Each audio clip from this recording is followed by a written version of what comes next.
Hai semuanya, hari ini kita akan membahas berbagai saudari dalam sejarah yang memiliki kehidupan tragis. Dari pengabaian dan eksploitasi hingga penyakit dan pembunuhan, para saudari ini menjalani kehidupan yang bahkan tidak diinginkan oleh musuh terburuk sekalipun. Jadi bergabunglah bersama saya saat kita mengungkap kisah-kisah mereka. Untuk kisah pertama kita akan melakukan perjalanan kembali ke Amerika Serikat tahun 1850-an.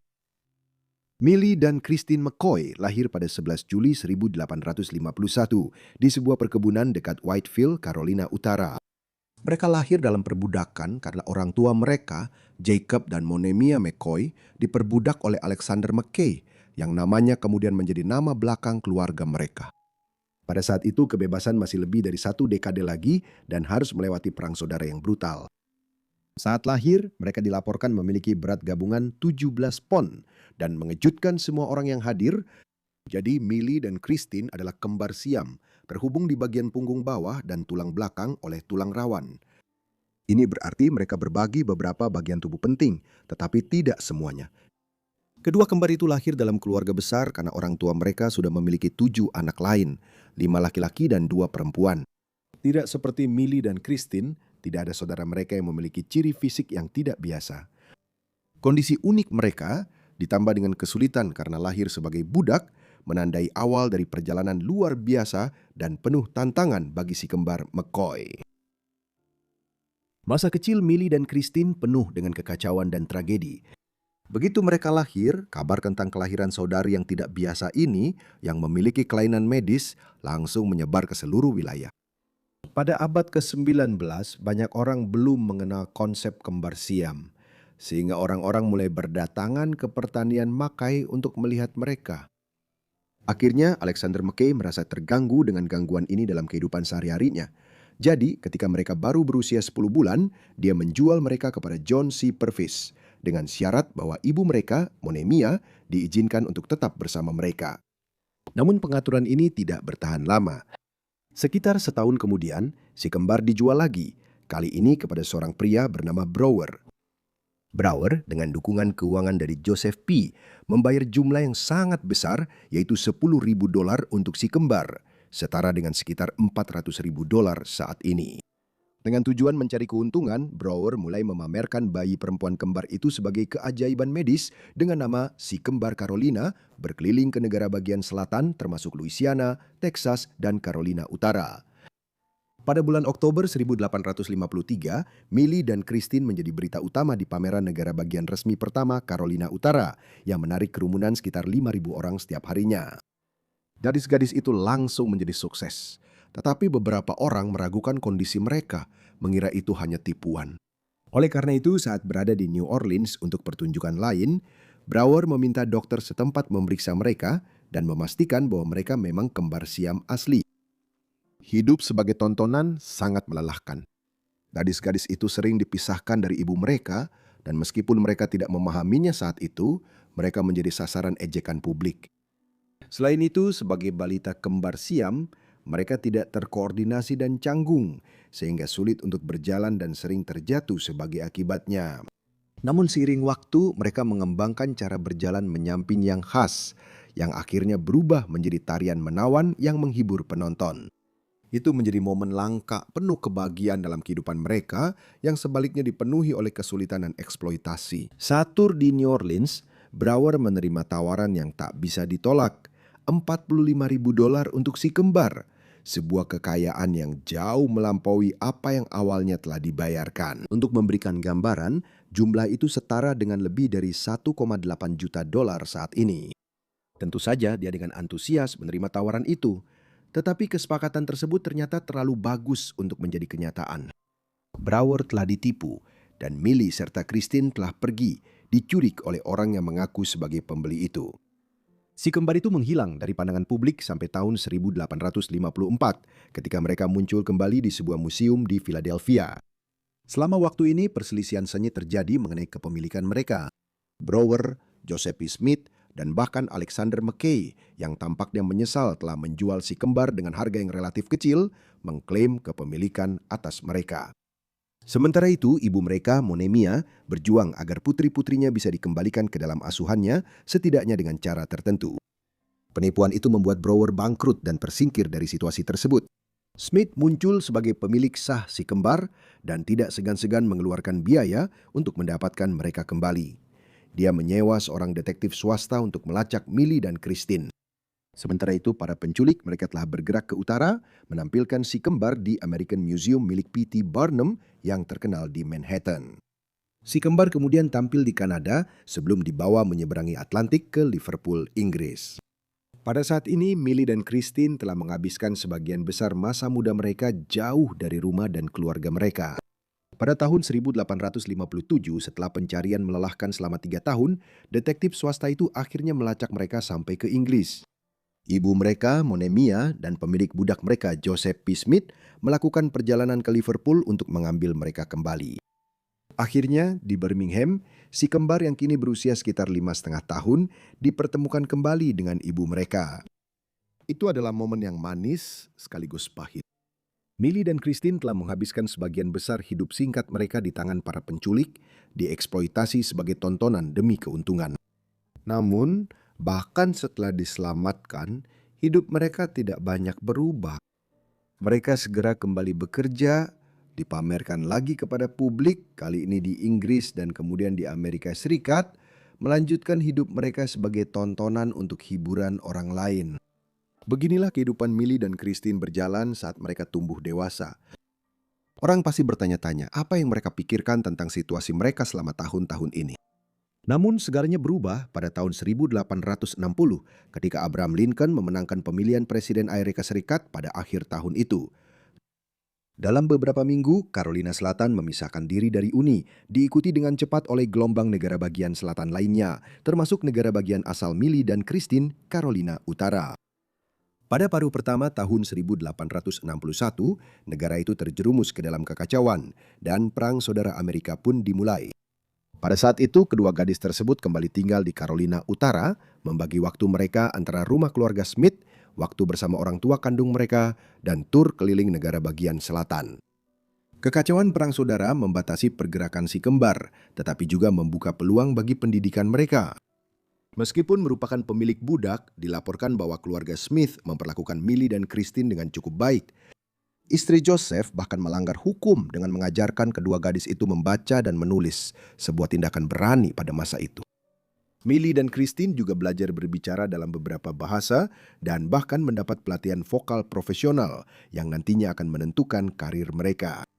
Joseph Smith meninggal dunia selama perang, meninggalkan harta warisan yang mencakup lebih dari 30 budak. Meskipun dia telah meninggal, Millie dan Christine tetap diperbudak oleh keluarga Smith. Namun saat Perang Saudara berakhir, kebebasan akhirnya datang.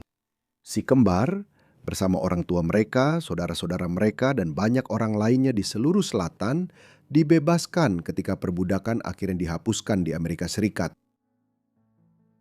Dengan berakhirnya perang dan saat mereka memasuki usia remaja, Millie dan Christine dapat kembali melakukan tur dan dengan tingkat kebebasan yang lebih besar dibandingkan sebelumnya. Ini adalah era ketika sirkus, atau yang saat itu secara kejam dikenal sebagai pertunjukan orang aneh, sedang berada di puncaknya. Para pengusaha pertunjukan seperti P.T. Barnum mengelola rombongan individu yang sering menampilkan kelainan medis, mulai dari raksasa dan kurcaci hingga wanita berjanggut, orang dengan anggota tubuh tambahan, dan masih banyak lagi. Di zaman sebelum televisi dan radio, rasa ingin tahu seringkali lebih besar daripada rasa simpati terhadap mereka yang memiliki kondisi seperti itu. Sehingga kerumunan orang berbondong-bondong ke sirkus dan pasar malam setiap kali mereka datang ke kota. Millie dan Christine tampil di seluruh negeri dan menjadi bintang besar di pertunjukan-pertunjukan ini. Pada masa ini, ada ketertarikan yang luas terhadap kembar dempet yang sering disebut sebagai kembar Siam. Istilah ini berasal dari saudara kembar dempet terkenal, Chang dan Bunker, yang lahir di Siam yang sekarang dikenal sebagai Thailand. Kadang-kadang Millie dan Christine dipertontonkan tanpa melanggar kesopanan untuk membuktikan bahwa mereka benar-benar kembar Siam, memuaskan rasa ingin tahu publik sambil tetap menjaga kesopanan.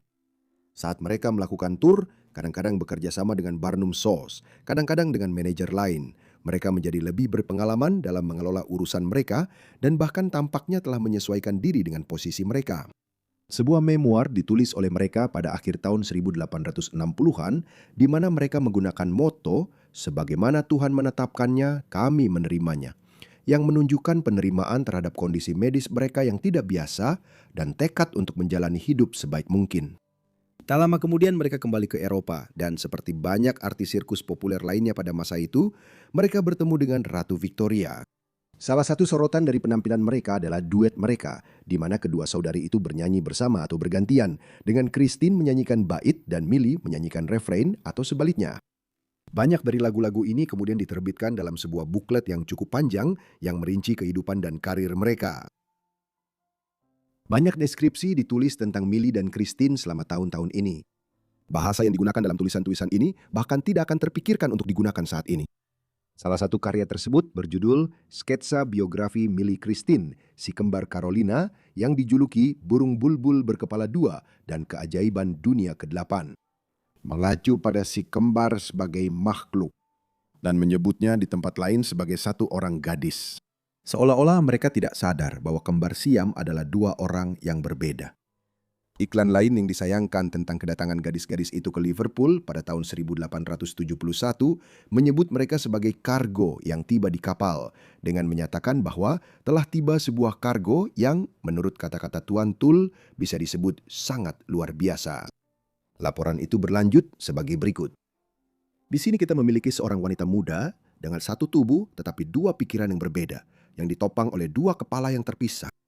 Semua pria cerdas yang melihatnya di Hotel Washington beberapa hari yang lalu dapat menjadi saksi atas kecerdasan luar biasa yang mendominasi kedua otaknya. Kemampuan berbicara dari kedua kepala yang secara bersamaan berkomunikasi dengan dua orang berbeda tentang topik yang berbeda sudah cukup membuktikannya. Tetapi keajaiban itu tidak berhenti di sini. Beberapa duet terindah dalam bahasa musik dinyanyikan oleh seorang sopran tinggi dan seorang kontra alto murni. Nada-nada itu keluar dari dua kepala, namun hanya satu tubuh yang memberikan semangatnya. Yang lain hanya terlibat dalam lelucon yang cukup bodoh. The Cincinnati Inquirer bercanda bahwa gadis berkepala dua itu akan menjadi juri yang baik. Dia bisa melihat kedua sisi kasus secara bersamaan. Komentar-komentar ini meskipun bernada mengejek, menyoroti ketenaran luar biasa yang mereka raih. Tapi apakah hidup mereka hanya menjadi tontonan untuk diejek? Atau apakah mereka mengubah ketenaran buruk itu menjadi sesuatu yang luar biasa?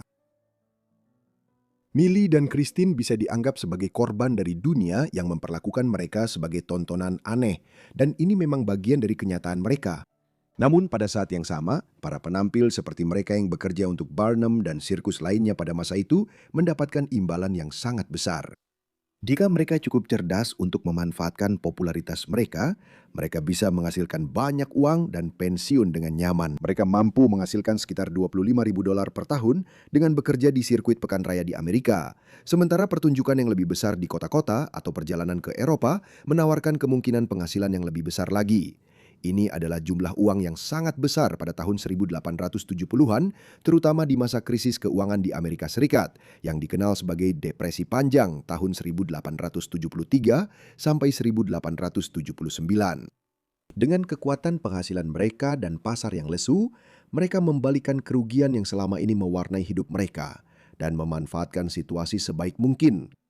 Pada tahun 1870-an, mereka membeli perkebunan Mackay, tempat mereka dilahirkan, lebih dari 20 tahun sebelumnya dan memberikannya kepada ayah mereka. Mereka kemudian memperoleh pertanian itu sendiri setelah ayah mereka meninggal dan membangun sebuah rumah besar dengan 14 kamar tempat mereka tinggal bersama banyak anggota keluarga besar mereka. Pada usia 20-an, Millie dan Christine telah menghasilkan cukup uang untuk semi-pensiun. Seperti para pemain sirkus lainnya pada masa itu, bertahun-tahun tur yang sukses, biasanya 5 hingga 10 tahun, memungkinkan mereka mengumpulkan cukup kekayaan untuk hidup dengan nyaman, seringkali dengan staf rumah tangga yang membantu mereka. Jika uang mulai menipis, mereka bisa kembali melakukan tur selama 1 atau 2 musim, mendapatkan bayaran besar karena permintaan yang terpendam untuk melihat mereka terpenuhi. Hal inilah yang terjadi pada tahun 1871 ketika si kembar memulai tur keliling Eropa, mengunjungi Inggris, Prancis, Belgia, Belanda, Jerman, Italia, Austria, Hungaria, dan Rusia. Bayaran dari pertunjukan seringkali ditambah dengan hadiah dari para penguasa dan bangsawan Eropa ketika mereka tampil di istana-istana kerajaan Eropa. Sekembalinya ke Amerika, duo tersebut juga setuju untuk tampil di beberapa institusi medis dan perguruan tinggi Amerika untuk pemeriksaan fisik. Hal ini bisa dianggap sebagai tindakan yang mengeksploitasi dan agak kejam. Namun harus diingat bahwa pada saat itu memang ada kurangnya pemahaman tentang fenomena kembar siam, dan para dokter sangat ingin mendapatkan pemahaman yang lebih baik tentang hal tersebut. Millie dan Christine pensiun sepenuhnya sejak tahun 1880-an. Mereka kini berusia 30-an dan menjalani kehidupan tenang di peternakan tempat mereka lahir di North Carolina. Studi menunjukkan bahwa si kembar diam-diam membantu komunitas mereka, mendanai sebuah sekolah lokal untuk gadis kulit hitam, dan mendukung beberapa perguruan tinggi di kedua Carolina, seringkali memberikan sumbangan ini secara anonim. Mereka menjalani hidup yang cukup panjang untuk kembar siam yang sering mengalami komplikasi kesehatan karena harus berbagi bagian tubuh dan organ vital. Dalam kasus Millie dan Christine, mereka hidup hingga awal usia 60-an, dan ketika mereka meninggal, itu bukan karena komplikasi terkait kondisi kembar siam mereka, melainkan akibat salah satu penyakit mematikan pada masa itu, yaitu tuberkulosis. Penyakit ini merenggut nyawa Millie pada tanggal 8 Oktober 1912 di usia 61 tahun. Christine dilaporkan meninggal sekitar 12 jam kemudian dalam sebuah akhir yang tentu sangat menyedihkan. Mereka dimakamkan di sebuah pemakaman di Tweedville, tempat mereka lahir lebih dari 60 tahun sebelumnya. Batu nisan mereka bertuliskan, satu jiwa dengan dua pikiran, dua hati yang berdetak menjadi satu. Si kembar meninggalkan harta warisan yang cukup besar kepada anggota keluarga mereka yang masih hidup. Kisah Millie dan Christine telah menjadi subjek beberapa biografi dalam beberapa waktu terakhir, mengangkat kembali kisah mereka yang sebelumnya terlupakan. Selanjutnya kita menyeberang ke Kanada, di mana sebuah peristiwa yang belum pernah terjadi sebelumnya mengubah 5 saudari menjadi tontonan dunia. Kembar 5 Dion lahir di kota Callander di Ontario, Kanada pada tanggal 28 Mei 1934. Orang tua mereka, 2 orang Kanada Prancis, bernama Oliva Edward Dion dan Elsie Dion, menamai kelima anak itu Annette, Cecile, Emily, Marie, dan Yvonne. Kehamilan Elsie Dion tidak biasa. Jika seorang ibu sedang mengandung 5 bayi hari ini, hal ini akan terdeteksi pada suatu tahap selama kehamilan melalui pemindaian. Namun metode untuk melakukannya belum tersedia pada saat itu, terutama di pedesaan Kanada.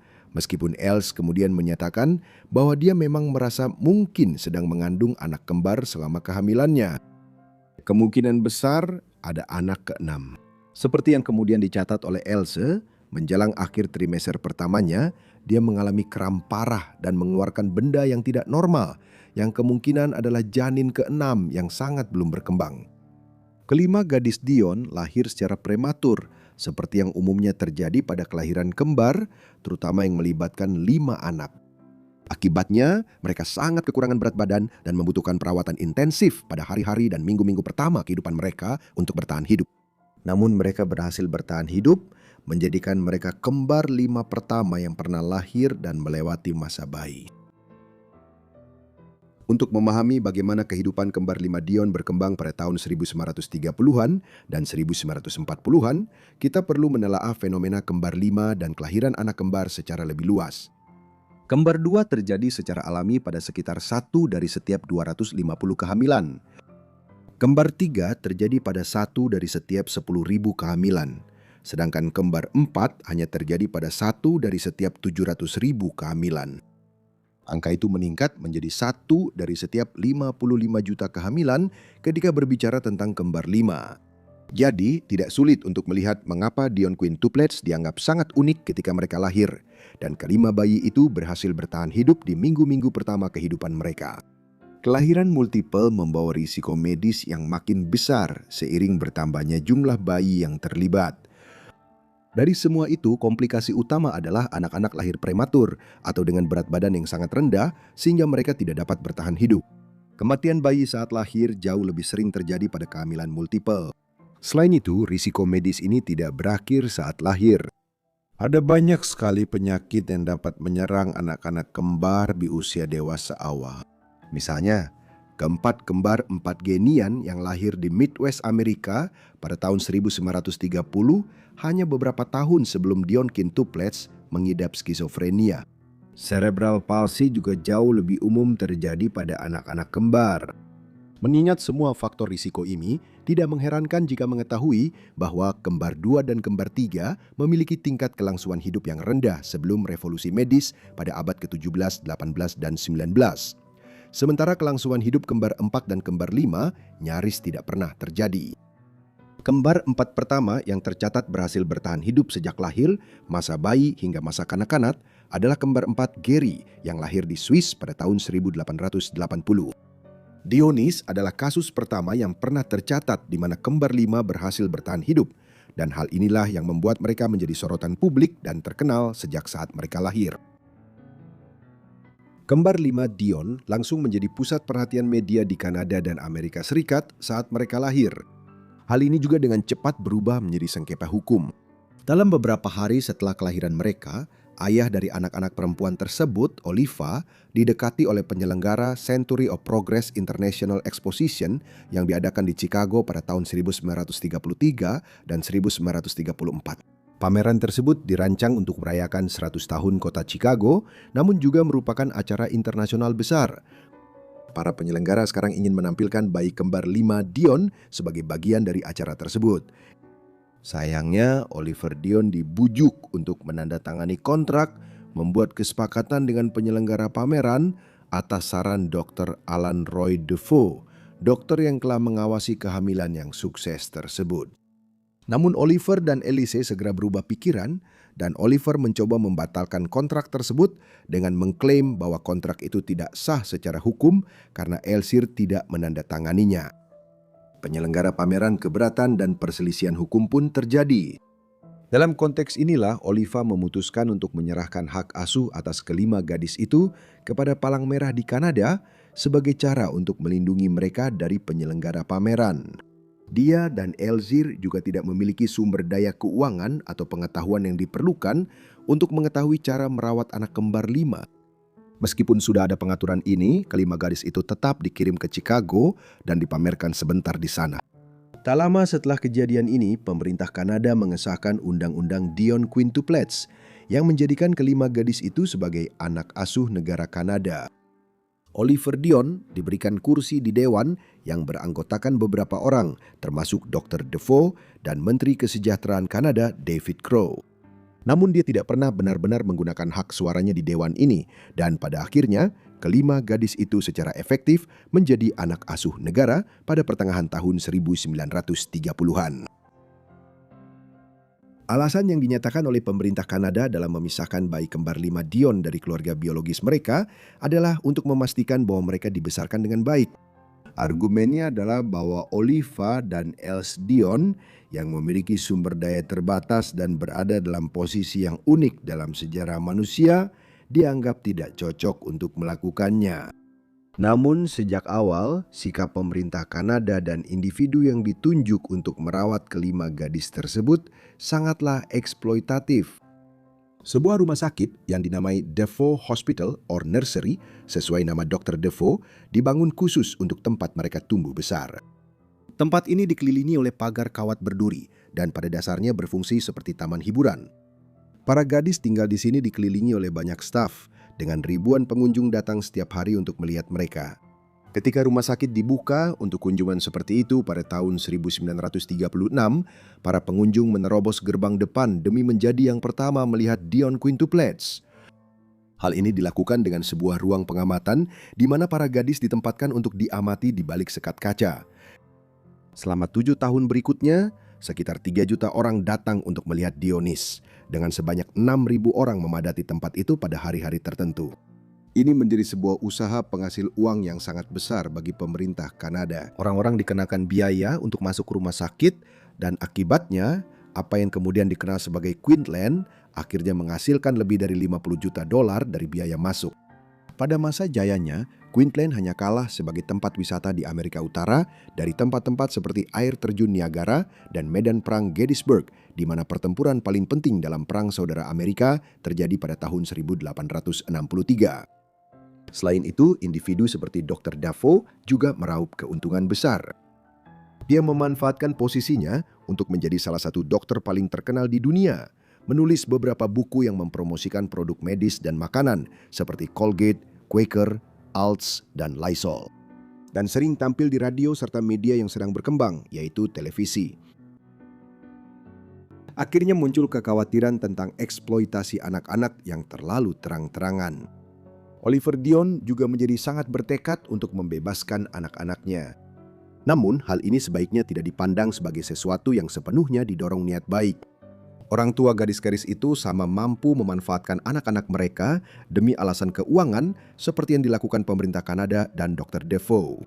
Namun, tuntutan Oliva dan Elsa Dion tidak bisa diabaikan, dan setelah kampanye besar-besaran dilancarkan pada awal 1940-an, hak asuh atas gadis-gadis itu dikembalikan kepada orang tua mereka pada tahun 1942. Sebuah dana perwalian besar telah didirikan untuk kembar 5 ketika pemerintah Kanada mengambil hak asuh mereka pada tahun 1930-an. Dana ini telah berkembang menjadi sangat besar berkat royalti dari Queensland dan kegiatan lainnya, terutama penampilan gadis-gadis itu dalam beberapa film antara tahun 1936 dan 1938. Dengan uang dari dana perwalian, sebuah rumah mewah besar dengan 20 kamar dibangun untuk keluarga Dion, dan mereka pindah ke sana pada tahun 1943. Kehidupan keluarga di tempat yang dinamai rumah besar itu ternyata sulit. 5 bersaudara itu memiliki beberapa saudara kandung lainnya.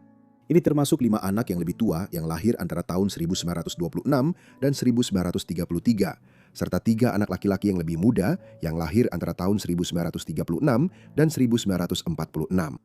Namun, karena 5 bersaudara itu hampir menghabiskan 10 tahun terpisah dari keluarga mereka, jarak pun tercipta antara mereka dan anggota keluarga Dion yang lain. Selain itu, seperti yang akan diketahui para gadis itu di tahun-tahun berikutnya, sisa anggota keluarga sebenarnya hidup mewah dengan mengandalkan dana dari dana perwalian milik para gadis tersebut. Untuk memperburuk keadaan, ada tuduhan bahwa Oliva Dion, ayah mereka, melakukan pelecehan seksual terhadap mereka pada pertengahan hingga akhir 1940-an dan awal 1950-an.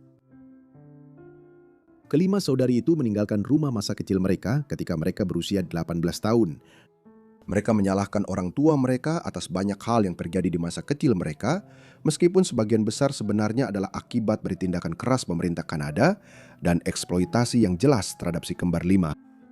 Tidak mengherankan, kelima gadis itu hanya berhubungan secara terbatas dengan Oliva dan Els Dion setelahnya.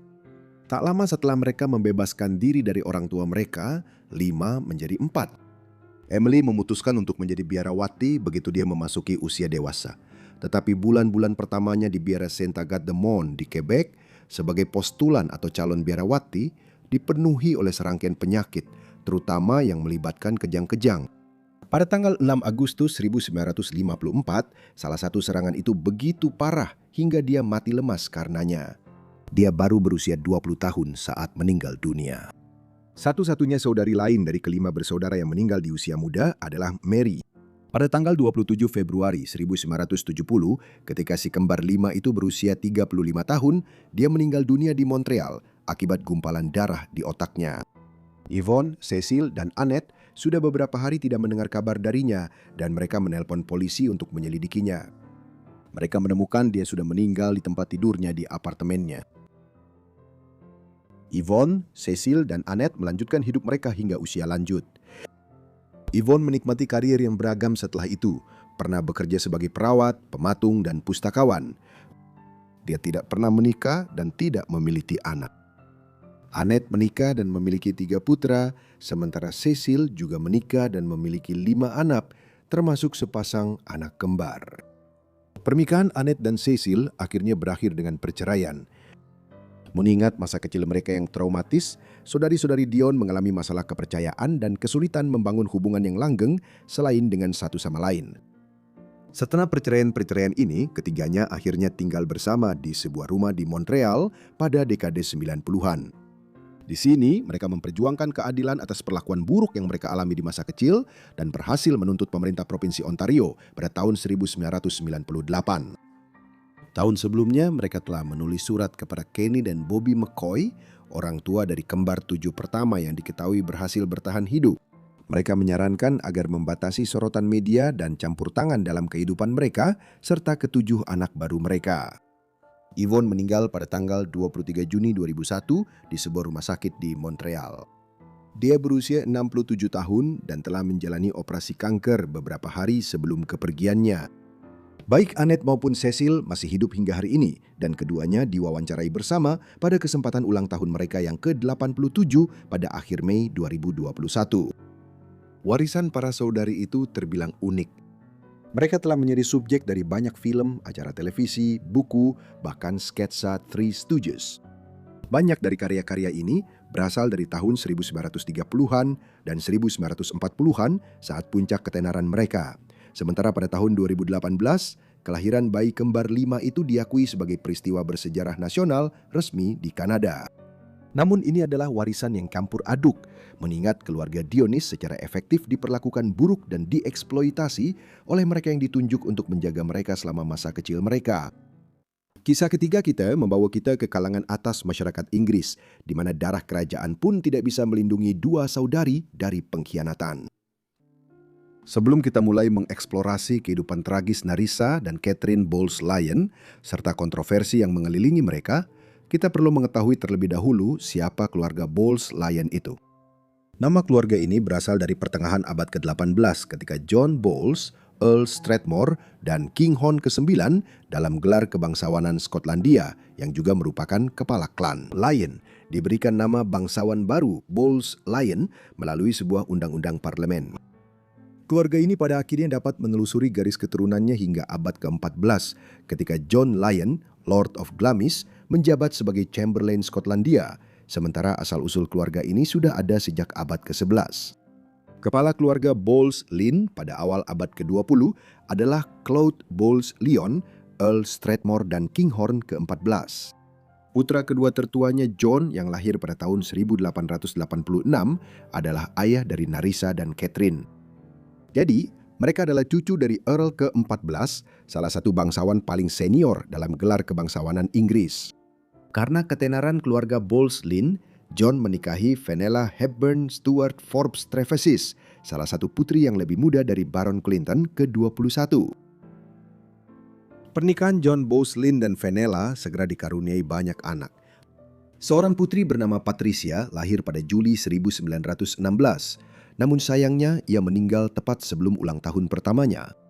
Putri lainnya Anne lahir hanya beberapa bulan kemudian. Anne sehat dan akan menjalani hidup yang cukup panjang dan bahagia.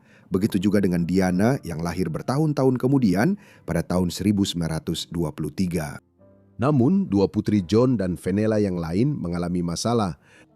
Mereka adalah Narissa yang lahir pada 18 Februari 1919 dan Catherine, putri bungsu dari 5 putri mereka yang lahir pada 4 Juli 1926. Sayangnya, baik Narissa maupun Catherine lahir dengan keterbelakangan mental.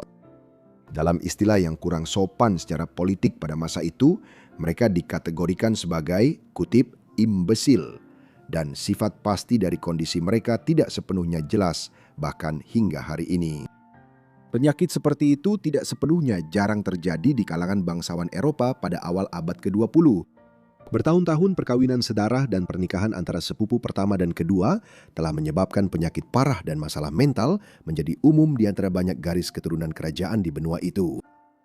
Apapun tingkat keparahannya pada kasus Narissa dan Catherine Bowles-Lyon, kita tahu bahwa mereka tidak pernah belajar berbicara dengan baik atau berkomunikasi secara efektif.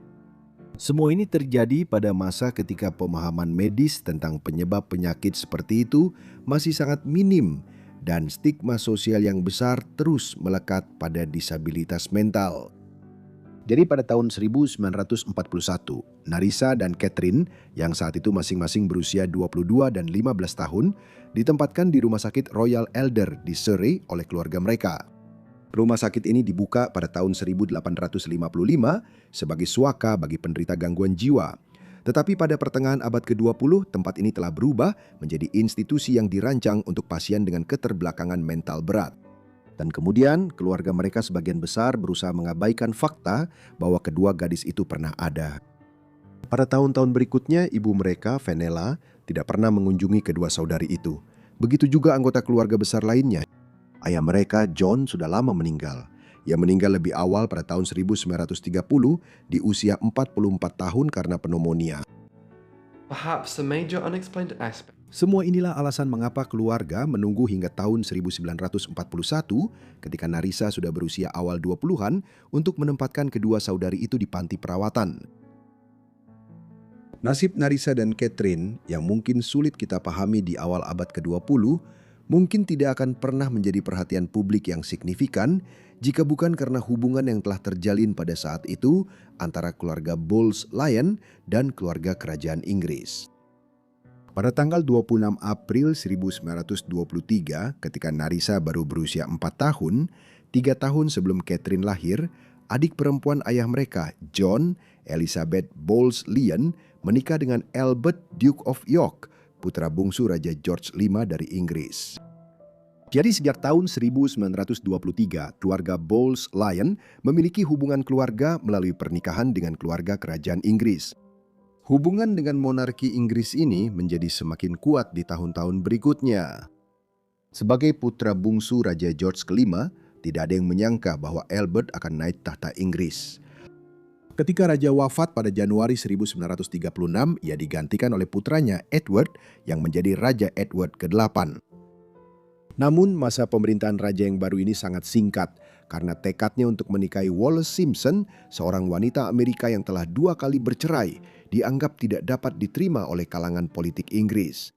Akibatnya, dalam waktu kurang dari 12 bulan, Edward turun tahta dan digantikan oleh Duke of York sebagai Raja George ke-6. Perubahan keadaan ini berarti bahwa Elizabeth Bowles-Lyon, bibi dari Narisa dan Catherine, menjadi permaisuri Inggris. Lebih dari itu, pada bulan April 1926, hanya beberapa minggu sebelum Catherine Bowles-Lyon akhir, Elizabeth telah melahirkan seorang putri yang diberi nama Elizabeth seperti ibunya. Inilah calon Ratu Elizabeth II dari Inggris yang merupakan sepupu kandung Narisa dan Catherine. Ketiga wanita muda ini memiliki kakek nenek yang sama, Claude Bowles-Lyon, Earl Strathmore, dan Kinghorn ke-14, dan Cecilia Bowles-Lyon dengan nama gadis Cavendish Bentinck. Seiring berjalannya waktu, Narisa dan Catherine terus tinggal di rumah sakit Royal Earlswood, sebagian besar diabaikan oleh keluarga besar mereka. Sedikit lebih dari 1 dekade setelah mereka masuk ke rumah sakit di Surrey, suami bibi mereka, Raja George VI, meninggal lebih awal karena masalah kesehatan keluarga yang meluas akibat kebiasaan merokok berat. Ia digantikan oleh sepupu kandung Narisa dan Catherine, Ratu Elizabeth II, yang kemudian memerintah Inggris selama 70 tahun berikutnya, menjadi penguasa terlama kedua dalam sejarah internasional. Sebagian besar kontroversi seputar Narisa dan Catherine berfokus pada edisi Burke's Peerage tahun 1963. Burke's Peerage adalah sebuah studi genealogi yang diterbitkan setiap tahun, memberikan rincian tentang semua anggota bangsawan Inggris dan Irlandia, leluhur mereka, serta anggota keluarga saat ini, termasuk anggota keluarga kerajaan yang lebih luas, adipati, earl, baronet, baron, dan keluarga bangsawan pemilik tanah lainnya. Buku ini pertama kali diterbitkan pada tahun 1826 oleh seorang ahli silsilah asal Irlandia, John Burke, pada masa ketika Irlandia masih sepenuhnya diperintah oleh Inggris. Pada abad ke-20, Burke's Peerage diterbitkan setiap tahun, dengan para anggota bangsawan Inggris dan Irlandia dikirimi formulir untuk memperbarui rincian silsilah keluarga mereka. Pada tahun 1963, ketika keluarga Bowles-Lyon menerima formulir mereka, ibu Narisa dan Catherine, Fenella, yang mengisinya. Secara kontroversial, dia mencantumkan Narisa sebagai telah meninggal pada tahun 1940 dan Catherine sebagai telah wafat baru-baru ini pada tahun 1961. Hal ini terjadi meskipun putrinya masih hidup dan tinggal di rumah sakit Earlswood. Apakah mungkin keluarga benar-benar telah disesatkan hingga mengira kedua putrinya telah meninggal, mengingat mereka terus membayar 125 pound sterling setiap tahun kepada Earlswood untuk biaya perawatan mereka di sana? Pada saat itu, hal ini tidak terlalu diperhatikan. Tetapi pada tahun 1986, terungkap bahwa kedua gadis tersebut telah tercatat meninggal pada tahun 1963, meskipun keduanya masih hidup pada saat itu. Dalam upaya untuk menjelaskan hal ini, keponakan Fenella menyatakan bahwa bibinya yang telah meninggal selama periode tersebut adalah orang yang pelupa, sehingga cukup wajar jika ia mengisi formulir seperti Burke's Peerage secara tidak benar. Namun ini jelas bukan penjelasan yang memuaskan. Fenella telah memberikan tanggal-tanggal spesifik ketika kedua putrinya diduga telah meninggal. Dan dia jelas-jelas berusaha menutupi fakta bahwa keluarganya telah menempatkan mereka di Earlswood dan kemudian berusaha bertindak seolah-olah mereka tidak pernah ada. Narisa dan Catherine tinggal di Earlswood selama beberapa dekade berikutnya. Akhirnya Narisa meninggal di sana pada tahun 1986 di usia 66 tahun, 45 tahun setelah pertama kali ditempatkan di rumah sakit. Pemakamannya tidak dihadiri oleh anggota keluarga besar mereka, meskipun banyak anggota keluarga inti mereka sudah meninggal pada saat itu. Sebaliknya, staf rumah sakit adalah satu-satunya pelayat yang hadir. Catherine terus tinggal di Earlswood sampai rumah sakit itu ditutup pada tahun 1997. Menjelang penutupan, Catherine bersama beberapa sepupu lainnya yang selama bertahun-tahun juga dikirim ke Earlswood karena menderita penyakit genetik yang sama, dipindahkan ke Catwin House, sebuah panti perawatan tak jauh dari sana di Surrey. Ketika tempat itu juga ditutup pada tahun 2001, Catherine dipindahkan lagi. Dia baru meninggal pada Februari 2014 mendekati usia 90 tahun setelah menghabiskan lebih dari 70 tahun di berbagai panti perawatan. Baik dia maupun Narisa tidak pernah belajar berkomunikasi dengan orang lain, begitu parah disabilitas mereka. Kisah Narisa dan Catherine menjadi sumber kontroversi besar pada tahun 1986 setelah kematian Narisa.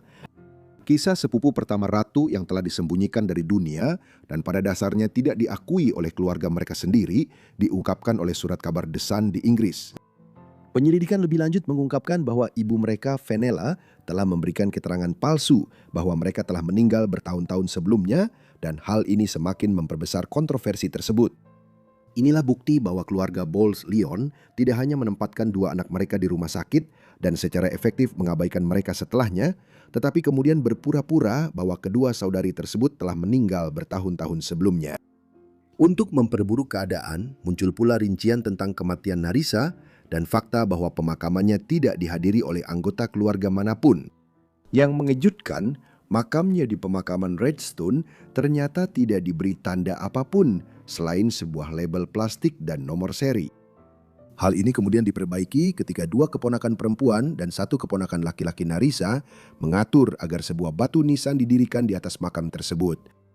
Menjelang akhir tahun 1980-an, rincian tentang apa yang telah terjadi sebagian besar sudah tersedia untuk publik, tetapi kisah ini beberapa kali kembali menjadi sorotan sejak saat itu. Misalnya, pada tahun 2011, Channel 4 menayangkan sebuah dokumenter berjudul Sepupu Tersembunyi Sang Ratu. Dokumenter ini mengambil sudut pandang editorial bahwa kedua saudari tersebut telah diabaikan dan diperlakukan tidak adil oleh keluarga mereka, sementara keluarga besar Bowles-Lyon menjalani kehidupan yang terhormat dan mewah. Hal ini juga diyakini sangat membuat Ratu Elizabeth II kecewa karena namanya disebut langsung dalam judul tersebut. Namun, siapa yang kemungkinan besar sama sekali tidak mengetahui apa yang terjadi pada Narisa dan Catherine? Dan sudah pasti tidak terlibat sama sekali dalam keputusan untuk menempatkan kedua saudari itu di Earlswood pada tahun 1941. Baru-baru ini, kisah Narisa dan Catherine ditampilkan dalam drama populer Netflix The Crown, menjadi bagian penting dari episode 7 musim keempat yang berjudul The Hereditary Principle. Dengan munculnya kembali kisah mereka, publikasi-publikasi besar seperti Harper's Bazaar dan Esquire kembali mengangkat kisah saudari Bowles-Lyon. Namun pada akhirnya, meskipun kontroversi tentang kedua saudari tersebut memang menunjukkan adanya perilaku kejam dari pihak keluarga Bowles-Lyon, kisah Narisa dan Catherine merupakan cerminan bagaimana masyarakat yang dianggap tercerahkan seperti Inggris memperlakukan mereka yang memiliki disabilitas intelektual berat, bahkan hingga pertengahan abad ke-20. Kita tetap berada di Inggris untuk kisah berikutnya saat penyakit perlahan-lahan merenggut dua saudari bangsawan yang rapuh. Lady Jacqueline Mary Alpha Montagu dan Lady Alice Eleanor Louisa Montagu, keduanya lahir pada tanggal 27 November 1879. Mereka adalah anak kedua dan ketiga dari George Montagu Viscount Mandeville dan Consuelo Montagu Nisnagar. Saudari kembar itu memiliki seorang kakak laki-laki bernama William yang nantinya akan menjadi Duke of Manchester ke-9. Kedua saudari kembar itu lahir di salah satu keluarga bangsawan paling terpandang di Inggris pada masa Victoria. Ayah mereka, George, adalah putra dari Duke of Manchester ke-7 dan akhirnya menjadi Duke ke-8 pada tahun 1890 ketika putri-putrinya baru berusia 10 tahun. Ibu mereka juga berasal dari keluarga yang sangat terpandang. Ayahnya adalah Don Antonio Modesto Isnagar, seorang pengusaha yang berasal dari keluarga kaya Kuba yang telah menjalankan perkebunan gula di pulau itu selama beberapa generasi. Namun mereka mengalihkan minat bisnis dan politik mereka ke Amerika Serikat ketika Kekaisaran Spanyol di Amerika runtuh pada paruh pertama abad ke-19. Consuelo kemudian menjadi salah satu contoh paling awal dari apa yang biasanya disebut sebagai dollar princesses atau dollar heiresses. Putri-putri dari pengusaha Amerika yang kaya raya yang dinikahkan dengan putra-putra keluarga bangsawan terkemuka Inggris. Keluarga Amerika tersebut mendapatkan hubungan dengan bangsawan Inggris, meningkatkan status sosial mereka, sementara para aristokrat Inggris mendapatkan suntikan dana yang besar. Pada saat banyak Duke, Earl, dan Lord sedang kesulitan karena utang yang menumpuk akibat gaya hidup mewah selama bertahun-tahun. Jadi, Jacqueline Mary dan Alice Eleanor, atau May dan Nell seperti yang disebut keluarga mereka, lahir dari pernikahan demi kepentingan antara ibu berdarah Kuba Amerika dan ayah seorang aristokrat Inggris. Masa kecil May dan Nell agak kacau untuk anak-anak aristokrat di Inggris era Victoria. Sejak awal mereka tinggal berpindah-pindah di berbagai properti keluarga Montagu di Inggris, menghabiskan waktu di London dan di Kastil Kimbolton di Cambridgeshire. Rumah pedesaan ini adalah kediaman utama keluarga Montagu dan sebuah kastil yang memiliki sejarah kaya yang berasal dari abad ke-16. Ketika Ratu Catherine dari Aragon menghabiskan tahun-tahun terakhirnya di sini setelah perceraiannya dari Raja Henry VIII. Namun kehidupan mereka berubah total ketika mereka baru berusia 4 tahun saat kakek mereka, Adipati Manchester ke-7, mengasingkan putranya dan keluarganya ke Irlandia. Di sini mereka tinggal di tanah milik Kastil Tantriji yang terletak di County Armagh di selatan Ulster. Hal ini disebabkan oleh gaya hidup ayah mereka yang sembrono di London, di mana kebiasaan minum, berjudi, dan aktivitas lainnya membuatnya dengan cepat menghabiskan sebagian besar dari mas kawin $6 juta yang dibawa Consuelo ke dalam pernikahan. Untuk memberikan gambaran tentang pengeluarannya, uang yang dihabiskannya hanya dalam beberapa tahun ini setara dengan lebih dari $170 juta saat ini. Orang pasti bertanya-tanya, apa yang dirasakan kedua gadis itu tinggal di negara di mana keluarga seperti Montagu dipandang sebagai penguasa asing yang telah menggantikan penduduk Irlandia Katolik Roma. Dan di mana mereka pasti semakin menyadari hubungan yang tidak harmonis antara ibu dan ayah mereka yang pernikahannya jauh dari kata bahagia. Situasi kedua saudari kembar itu kembali berubah pada tahun 1890 ketika kematian kakek mereka membuat keluarga mereka sepenuhnya kembali ke Inggris dan orang tua mereka mengambil posisi sebagai adipati dan adipatni Manchester di Kimbolton. Hubungan mereka dengan orang tua mereka pasti terasa sangat jauh dan aneh. Adipati dan adipatni menghabiskan semakin banyak waktu terbagi antara Kimbolton dan London, dengan ibu mereka terlibat dalam banyak kegiatan amal, sementara May dan Nell semakin diasuh oleh perawat, guru, dan staf rumah tangga lainnya. Pada masa inilah menjadi jelas bahwa Nell menderita penyakit yang saat itu disebut consumption, tetapi yang kita kenal sekarang sebagai tuberkulosis. Dikenal pada akhir abad ke-19 sebagai maut putih. Penyakit ini telah menjadi salah satu penyakit paling mematikan di dunia barat pada masa itu, yang perlahan-lahan muncul sejak abad ke-17 untuk menggantikan cacar sebagai kanker pada masanya. Penyakit ini adalah penyakit pernapasan dan pada awalnya terutama menyerang paru-paru sebelum sistem pernapasan mengalami kerusakan, menyebabkan otot dan tubuh menjadi menyusut. Itulah sebabnya dulu disebut consumption, seolah-olah tubuh perlahan-lahan terkikis. Pada saat menjadi jelas bahwa Nell menderita penyakit ini, hampir 25% dari semua kematian bini di negara-negara seperti Inggris terjadi karena tuberkulosis. Penyakit menular ini disebabkan oleh bakteri dan menyebar dari satu orang ke orang lain melalui udara ketika orang yang menderita tuberkulosis aktif di paru-paru mereka batuk, meludah, berbicara, atau bersin. Secara umum diyakini bahwa Mai juga menderita tuberkulosis, jadi kemungkinan dia tertular dari saudara perempuannya, meskipun dia tidak pernah secara resmi didiagnosis mengidap penyakit itu. Neil dan May mungkin mengalami gejala seperti batuk kronis dengan lendir yang mengandung darah, demam, keringat malam, dan penurunan berat badan. Tuberkulosis juga dapat menginfeksi organ lain dan hal ini dapat menyebabkan berbagai gejala. Si kembar merayakan ulang tahun mereka yang ke-15 pada bulan November 1894. Pada saat itu, menurut kutipan dari seorang sezaman, Sir Shane Leslie, mereka adalah dua gadis paling cantik dan rapuh yang bisa dibayangkan.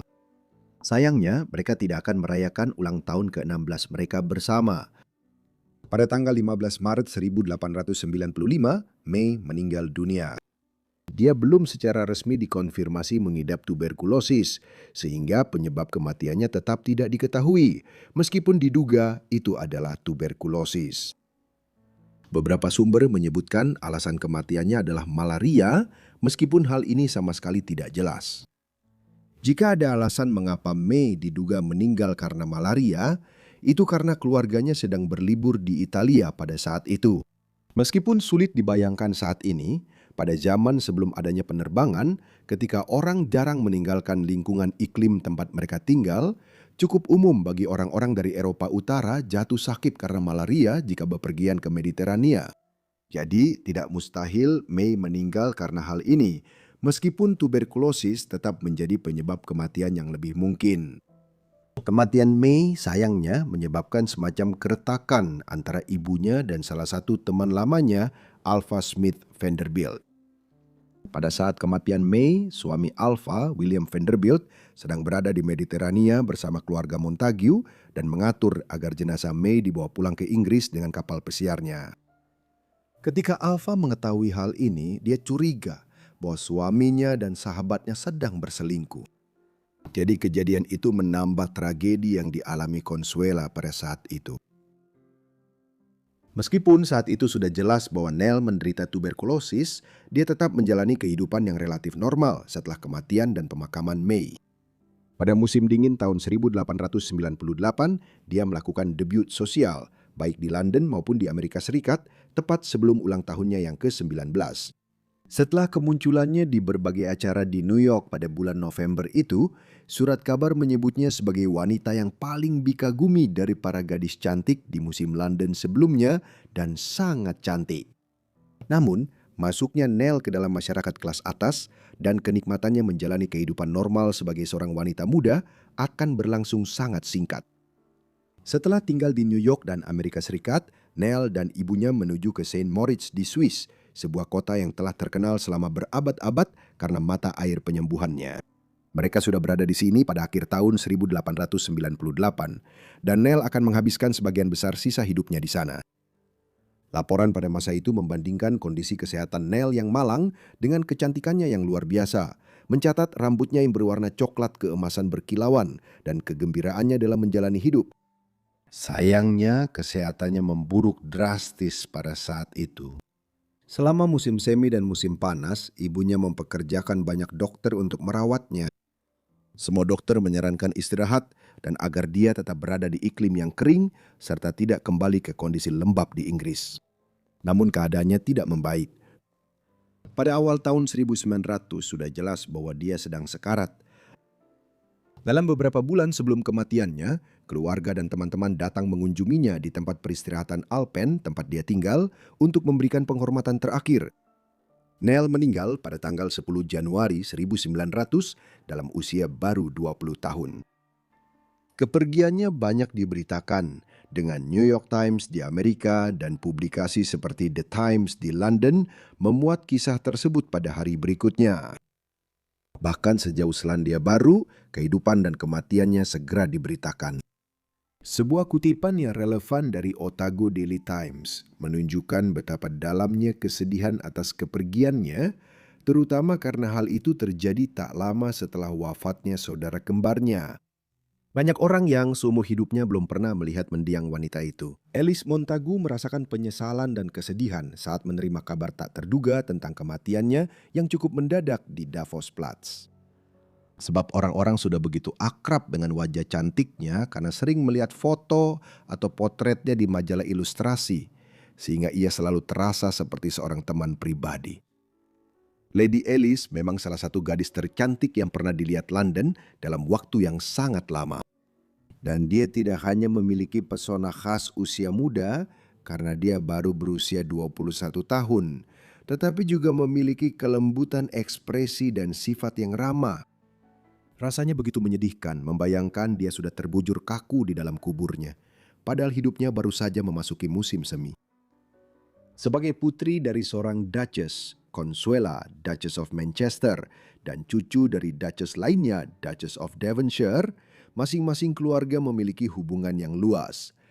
Kematian Lady Alice akan membuat banyak keluarga bangsawan berduka. Penyebab kematian adalah tuberkulosis, penyakit yang menjadi momok bagi bangsa Inggris yang juga merenggut saudara kembarnya, Lady Jacqueline. Pemakaman Nell diadakan di Istana St. James pada tanggal 15 Januari. Upacara tersebut dihadiri oleh beberapa bangsawan terkemuka Inggris pada akhir era Victoria, termasuk anggota rumah tangga kerajaan dan stafnya. Setelah itu, jenazah Nell dibawa ke Kastil Kimbolton, di mana ia dimakamkan di samping saudara kembarnya. Setelah kematian Nell, ibu mereka memutuskan untuk membuat sebuah peringatan abadi atas kehidupan mereka yang terlalu singkat. Ia mempekerjakan Louis Comfort Tiffany untuk membuat peringatan tersebut. Meskipun perusahaan Tiffany saat ini lebih dikenal karena perhiasannya, pendirinya sebenarnya lebih terkenal karena karya-karyanya dalam kaca patri. Di gereja St. Andrew yang terletak di kawasan Kastil Kimbolton, sang Duchess memintanya memasang jendela kaca patri yang menampilkan kedua gadis itu dari gambar mereka tak lama sebelum May meninggal saat mereka masih remaja awal. Gambar yang tampak seperti dari dunia lain itu masih menghiasi salah satu jendela utama gereja St. Andrew, menjadi bukti penghormatan kepada dua gadis yang meninggal di usia sangat muda. Seandainya kedua gadis itu lahir hanya 15 atau 20 tahun lebih lambat, mungkin saja mereka tidak akan meninggal. Sudah pada tahun 1890-an, metode baru untuk pasteurisasi susu dan zat lain yang sering menjadi media penularan bakteri tuberkulosis mulai bermunculan. Kemudian imunisasi pertama yang berhasil melawan penyakit tersebut dicapai pada tahun 1906, hanya 6 tahun setelah kematian Nell. Pada tahun 1920-an, vaksin sudah tersedia secara umum, meskipun titik balik melawan penyakit tersebut baru terjadi setelah Perang Dunia Kedua. Saat ini, sekitar 25% populasi dunia masih membawa jejak bakteri tersebut. Tetapi bakteri itu hampir sepenuhnya tidak aktif dan tidak berdampak negatif pada manusia. Akhirnya kita akan kembali ke Italia abad ke-16. Sebelum kita menyelami kisah para gadis Medici, kita perlu melihat kembali Cosimo de' Medici dan keluarga asalnya yang punya reputasi buruk. Lahir pada bulan Juni 1519 di Florence, namun dibesarkan terutama di tanah keluarga pedesaan di lembah Mugello, Cosimo berasal dari dinasti yang baru saja berhasil merebut kembali kekuasaan. Keluarga Medici telah diusir dari Florence pada tahun 1494 dan selama beberapa dekade mereka secara efektif memerintah republik dari balik layar melalui kekayaan, patronase, dan kerajaan perbankan mereka. Namun pada awal tahun 1510-an, sebagai bagian dari perubahan dan pergolakan politik dalam Perang Italia, mereka berhasil merebut kembali kekuasaan. Dan puncaknya terjadi pada tahun 1530 ketika sepupu Cosimo Alessandro de' Medici diangkat sebagai adipati resmi pertama Florence, mengubah Republik Lama menjadi negara turun-temurun. Sebagai bagian dari cabang keluarga yang lebih muda, Cosimo diperkirakan akan menjalani kehidupan yang tenang namun nyaman di pedesaan. Namun semua ini akan berubah pada tahun 1537. Sepupunya Alessandro dibunuh dan Cosimo muda yang baru berusia 17 tahun terpilih untuk menggantikan sebagai adipati Florence yang baru. Cosimo terbukti sebagai penguasa yang tangguh dan pada tahun 1569 ia dianugerahi gelar yang lebih bergengsi yaitu Adipati Agung Toskana, menandai kebangkitan keluarga Medici dari warga kaya menjadi penguasa Eropa. Istrinya adalah Eleonora dari Toledo. Lahir pada tahun 1522 di Salamanca, Spanyol, dia adalah putri dari Pedro Alvarez de Toledo, seorang bangsawan yang menjadi Raja Muda Spanyol di Napoli dan wilayah Italia Selatan lainnya yang saat itu berada di bawah kekuasaan Spanyol. Dia menikah dengan Cosimo pada tahun 1539 ketika usianya 17 tahun untuk memperkuat aliansi diplomatik dan militer antara Spanyol dan keluarga Medici. Banyak anak segera lahir setelahnya, meskipun sebagian besar putri mereka hanya hidup dalam waktu singkat. Eleonora dan Cosimo pada akhirnya memiliki 11 anak, sebuah jumlah yang menandai pernikahan mereka sebagai sangat sukses menurut standar dinasti awal modern. Dalam keluarga kerajaan dan bangsawan pada masa itu, tugas utama sepasang suami istri adalah menghasilkan ahli waris untuk memastikan kelangsungan garis keluarga. Cosimo dan Eleonora sangat menyadari tanggung jawab ini. Pendahulu Cosimo, Adipati Alessandro, tidak meninggalkan ahli waris sah, menyebabkan cabang keluarga Medici miliknya punah dan gelar Adipati secara tak terduga jatuh ke tangan Cosimo. Dari 11 anak yang dimiliki Eleonora dan Cosimo, 7 diantaranya laki-laki dan 4 perempuan. Sebelum membahas nasib para gadis secara lebih rinci, mari kita lihat dulu secara singkat para anak laki-lakinya. Dari jumlah tersebut, 2 meninggal saat masih bayi, yaitu Pietro dan Antonio. Anak laki-laki tertua Francesco lahir pada tahun 1541, kemudian menggantikan ayahnya Cosimo sebagai Adipati Agung Toscana pada tahun 1574. Anak kedua tertua Giovanni meninggal karena malaria saat usianya baru 19 tahun pada tahun 1562, meskipun sebelumnya ia telah menjadi Uskup Agung Pisa dan Kardinal Gereja. Putra lainnya, Garcia, meninggal hanya beberapa minggu setelah saudaranya, juga karena malaria saat masih remaja. Itu menyisakan Ferdinando yang menjadi Adipati Agung menggantikan saudaranya pada tahun 1587 dan Pietro, seorang yang tidak stabil secara psikologis dan suka melakukan kekerasan yang menjadi aib bagi keluarga, seperti yang akan segera kita lihat. Sebelum Cosimo menikahi Eleonora dan bahkan sebelum ia naik tahta sebagai Adipati Firenze, ia sudah menjadi seorang ayah. Putrinya, Bia de Medici, lahir sekitar tahun 1536 di dekat Firenze, namun identitas ibunya dirahasiakan dan tetap tidak diketahui hingga hari ini. Meskipun ia anak di luar nikah, Cosimo mengakui Bia sebagai anaknya sendiri dan membawanya ke dalam keluarga Medici.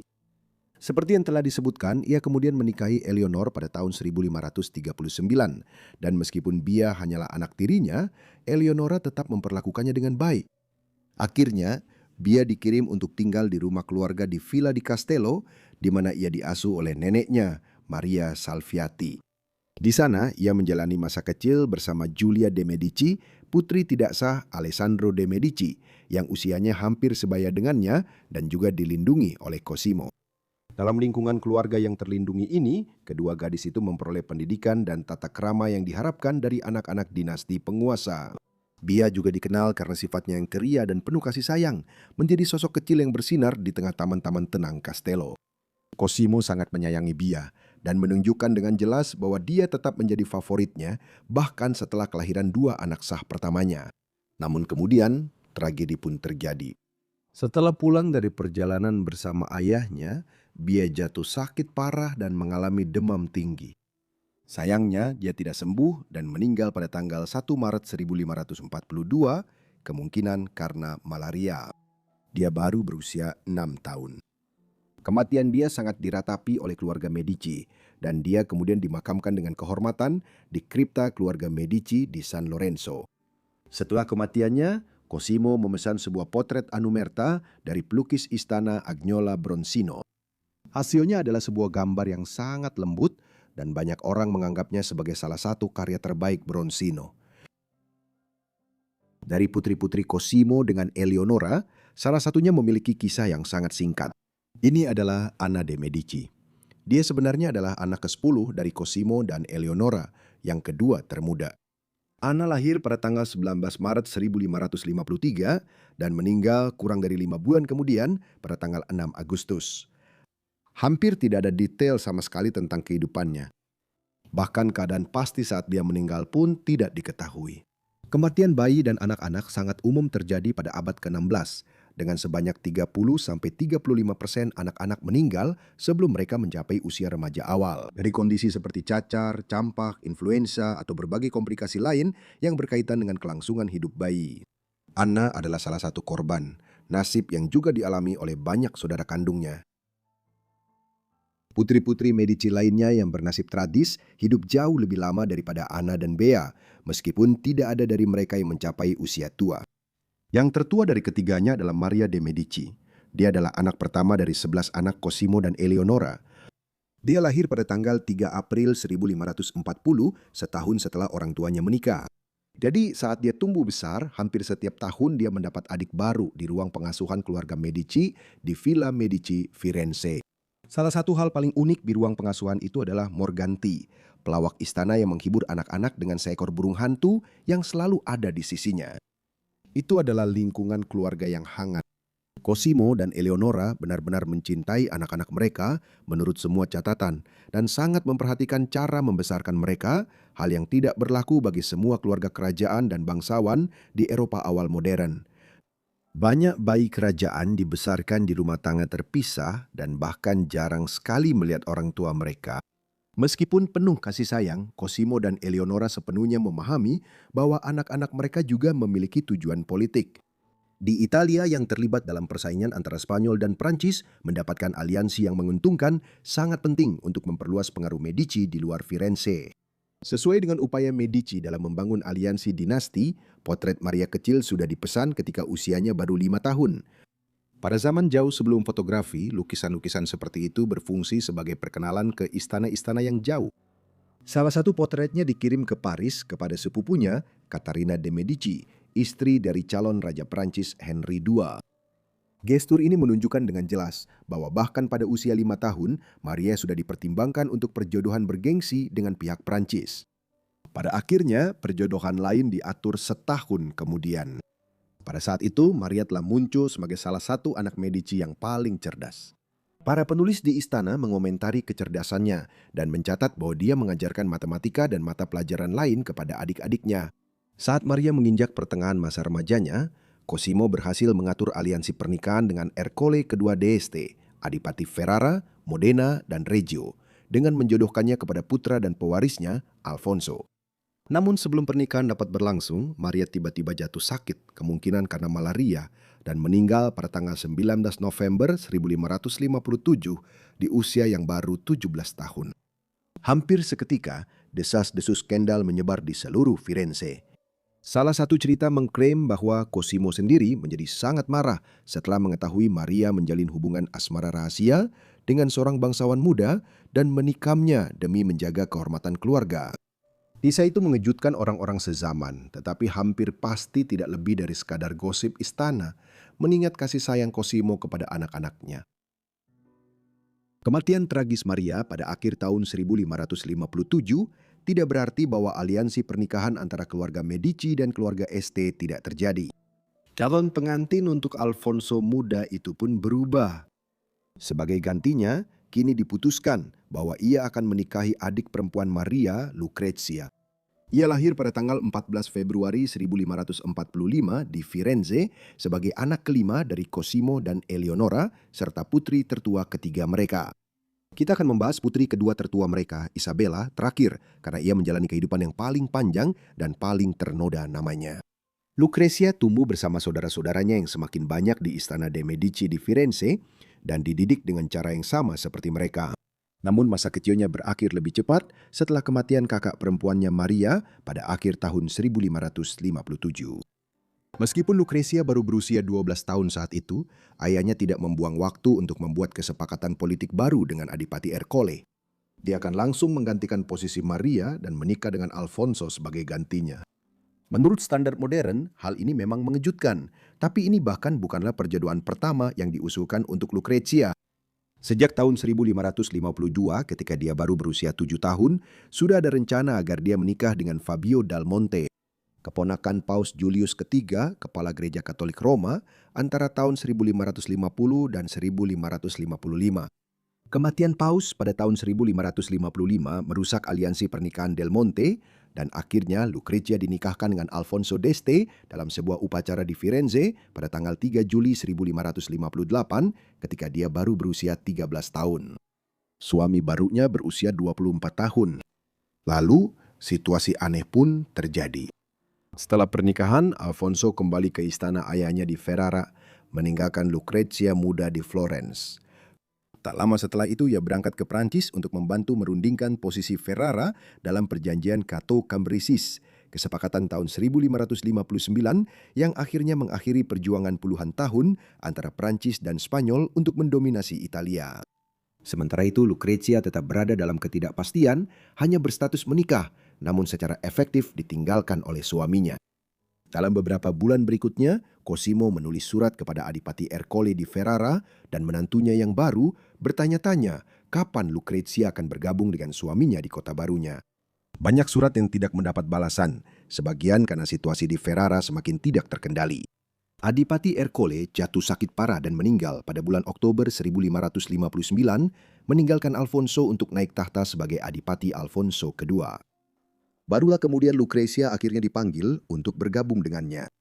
Maka, pada akhir musim gugur tahun 1509, di usianya yang baru 14 tahun, Lucrezia tiba di kota itu sebagai adipatni baru Ferrara, Modena, dan Reggio. Tidak lama setelah itu, Bronzino melukis potret manieris terkenalnya. Dalam potret Bronzino, Lucrezia tampak hampir tidak wajar pucatnya, sebuah ideal kecantikan yang sedang tren di kalangan wanita bangsawan Eropa awal modern. Namun mungkin juga merupakan petunjuk halus tentang kesehatannya yang rapuh. Dia sudah sakit-sakitan pada tahun 1560. Setelah tiba di Ferrara, dia berusaha menjalankan tugas-tugas publiknya, tetapi kondisinya semakin memburuk. Pada tahun 1561, dia sering terserang demam berulang dan sebagian besar waktunya dihabiskan di kamarnya. Cosimo mengirimkan dokter-dokternya sendiri untuk merawatnya, tetapi tidak ada yang bisa memperlambat penurunan kondisinya. Serangan demam, mimisan, batuk parah, dan penurunan berat badan yang drastis. Bisikan tentang racun beredar di istana Este, tetapi sejarawan modern menepis kisah-kisah ini. Bukti justru mengarah pada tuberkulosis paru-paru. Pada tanggal 21 April 1561, di usia yang baru 16 tahun, Lucrezia meninggal di Ferrara. Dia dimakamkan di mausoleum keluarga Este. Kepergian Lucrezia pada tahun 1561 berarti dari putri-putri Cosimo hanya Isabella yang masih hidup. Dia sudah lama menikah saat itu. Lahir pada 31 Agustus 1542, pernikahan Isabella dengan Paola Giordano Orsini, calon Adipati Bracciano, telah diatur pada tahun 1553 ketika dia baru berusia 11 tahun. Keluarga Orsini adalah salah satu keluarga bangsawan tertua di kota Roma. Mereka menelusuri garis keturunan mereka hingga zaman Kekaisaran Romawi dan bahkan mengklaim sebagai keturunan Julius Caesar. Beberapa anggota keluarga ini telah menjadi paus selama berabad-abad dan mereka memegang pengaruh yang sangat besar di Roma dan Italia Tengah. Oleh karena itu, pernikahan Isabella dengan Paola Giordano pada tahun 1558 merupakan pernikahan yang kembali menguntungkan secara politik bagi keluarga Medici. Namun, pernikahan Isabella memang sudah tidak biasa sejak awal. Suaminya adalah seorang playboy boros, dan Adipati Cosimo memutuskan untuk tetap menahan putrinya di Firenze bersama dengan mas kawin besarnya, bahkan setelah mereka menikah, sampai dia melihat bukti bahwa Paola tidak akan menghamburkan uang itu segera setelah menerimanya. Akhirnya dia memang pergi ke Roma, meskipun di sana dia mengalami serangkaian keguguran pada tahun 1560-an. Baru setelah banyak upaya yang gagal, dia akhirnya melahirkan dua anak yang sehat, seorang putri bernama Francesca pada tahun 1571 dan seorang putra bernama Virginio pada tahun berikutnya. Francesca dan Virginia akan hidup panjang hingga abad ke-17 dan Isabella akan memiliki banyak cucu jika dia hidup cukup lama untuk melihat mereka. Namun, dia tidak sempat. Pada saat ini, Adipati Agung Cosimo Serputu telah mengalami banyak kehilangan yang memilukan hati. Meskipun Isabella adalah satu-satunya putri yang masih hidup, dia memiliki seorang anak asuh perempuan muda, Eleonora di Garcia di Toledo, yang lahir pada tahun 1553 di bawah perlindungannya. Eleonora sebenarnya adalah keponakannya melalui pernikahan. Ibunya meninggal saat dia masih sangat muda dan ayahnya sering tidak ada. Bibinya, Eleonora dari Toledo, istri Cosimo, mengasuhnya dan membesarkannya di Istana Medici seperti anaknya sendiri. Namun pada tahun 1562, tragedi kembali terjadi. Istri Cosimo, Eleonora, meninggal karena malaria pada usia 40 tahun bersama dua putra mereka, Giovanni dan Garcia. Kehilangan ini membuat Eleonora muda berada dalam posisi yang sulit, tetapi bahkan setelah kematian bibinya, dia tetap diperlakukan dengan hangat dan penuh kasih di Istana Firenze. Pada bulan April 1571, Cosimo mengatur pernikahannya dengan putranya, Pietro, menjadikan Eleonora baik sebagai anak asuh maupun calon menantunya. Keduanya adalah sepupu pertama dan tumbuh bersama, dan Cosimo berharap kedekatan serta masa kecil mereka yang sama akan menghasilkan pernikahan yang harmonis. Namun, seperti yang akan segera kita lihat, dia sangat keliru. Setelah kematian Eleonora dari Toledo, Cosimo mengambil seorang selir, Eleonore della Albizzi, yang dengannya ia memiliki dua anak, seorang putri yang meninggal sebelum dibaptis, dan seorang putra, Giovanni, yang kemudian ia sahkan. Giovanni kemudian menjadi seorang komandan militer dan diplomat yang dihormati dalam dinas keluarga Medici. Cosimo kemudian menjalin hubungan dengan Camilla Martelli, dan pada tahun 1568, putri mereka Virginia lahir. Pada tahun 1586, Virginia menikah dengan Cesare d'Este, Adipati Modena dan Reggio, dan bersama-sama mereka memiliki 10 anak, 6 putra dan 4 putri. Namun, seiring waktu, Virginia mulai menunjukkan tanda-tanda gangguan mental yang parah. Bapa pengakuan Virginia mengklaim bahwa ia dirasuki oleh setan dan upaya untuk melakukan eksorsisme hanya memperparah penderitaannya, membuatnya benar-benar tidak berdaya di tahun-tahun berikutnya. Ia meninggal di Modena pada tanggal 15 Januari 1615 dalam usia 46 tahun. Meskipun mengalami kemunduran yang tragis, Virginia adalah satu-satunya putri Cosimo yang hidup melewati usia 40 tahun. Cosimo sendiri telah meninggal pada bulan April 1574 dan digantikan oleh putranya Francesco, sebuah suksesi yang segera membawa bencana bagi putrinya Isabella dan anak asuhnya Eleonore di Garcia di Toledo. Pada tahun 1576, Isabella dan Eleonora tewas secara mengenaskan. Francesco memberikan dukungan diam-diam terhadap serangkaian tindakan balas dendam brutal atas dugaan perselingkuhan di antara para wanita Medici. Ini termasuk saudara laki-laki Isabella yang tidak stabil secara mental, Pietro. Pietro adalah seorang pemuda yang mengalami gangguan mental yang kondisi psikologisnya memang sudah diketahui rapuh sejak masa mudanya. Dia sering bertindak kasar, memiliki banyak selir, dan dikatakan juga menganiaya Eleonora. Kemudian pada tanggal 10 Juli 1576, Eleonora ditemukan meninggal. Segera beredar cerita bahwa penyebabnya mungkin serangan jantung, sebuah skenario yang tidak mungkin untuk seorang wanita sehat berusia 23 tahun. Pada kenyataannya, Pietro telah mencekik istrinya sendiri hingga tewas menggunakan tali anjing. 6 hari kemudian, Isabella juga dicekik hingga tewas oleh suaminya. Ini terjadi di salah satu pondok perburuan keluarga Medici di pinggiran Firenze. Paolo sadar bahwa Isabella telah berselingkuh dengan salah satu sepupunya, Trollo Orsini. Isabella dan Trollo telah menjadi sepasang kekasih selama 12 tahun. Mereka memulai hubungan mereka sejak tahun 1564 setelah Isabella mencari pelarian dalam perselingkuhan itu karena kehilangan seorang anak lagi saat kehamilan. Tampaknya keputusan Paolo untuk membunuh istrinya, kemungkinan besar dengan dukungan saudara iparnya Adipati Agung Francesco de Medici, didorong oleh fakta bahwa perselingkuhan itu sudah terlalu terbuka untuk bisa ditoleransi lebih lama lagi. Oleh karena itu, putri terakhir keluarga Medici dibunuh oleh suaminya sendiri pada usia 33 tahun dengan persetujuan saudara kandungnya sendiri sebagai balas dendam karena telah mempermalukannya melalui perzinahan. Itu adalah akhir yang mengejutkan, yang menunjukkan bagaimana para gadis Medici diperlakukan, pertama sebagai pion politik untuk membentuk aliansi pernikahan, dan kemudian dibuang secara kejam. Ini menjadi pengingat kuat akan betapa brutalnya kehidupan, bahkan bagi perempuan bangsawan di Eropa pada awal zaman modern. Terima kasih banyak kepada semua yang telah menonton video ini tentang saudari-saudari yang tragis ini. Saya harap kalian menganggapnya menarik. Beritahu saya pendapat Anda tentang kehidupan mereka di kolom komentar di bawah. Dan jika Anda ingin lebih banyak video panjang, beritahu saya juga di kolom komentar di bawah. Saya harap kalian semua telah menikmati Natal yang sangat indah bersama keluarga kalian. Pokoknya saya harap kalian sudah berlangganan dan menyalakan notifikasi agar bisa mendapatkan semua video saya begitu saya mengunggahnya. Pokoknya itu saja dari saya, jadi sampai jumpa di Forgotten Lives berikutnya. Terima kasih.